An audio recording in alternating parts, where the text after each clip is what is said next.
Un calme précaire régnait dans la capitale française ce samedi soir, pas totalement sécurisé selon le ministre de l'Intérieur. Des violences ont éclaté en marge des manifestations des Gilets jaunes, notamment sur la place de l'Étoile et les Champs-Élysées à Paris.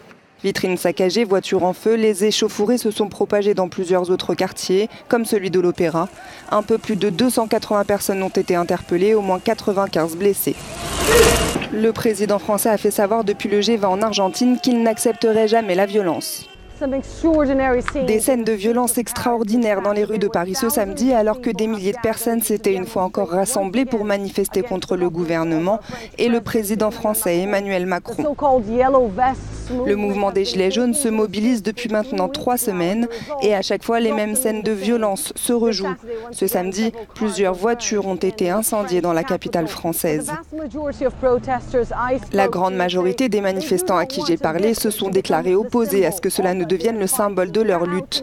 Ils souhaitent envoyer un message fort mais pacifique au président pour en finir avec ce décalage entre le peuple et le pouvoir.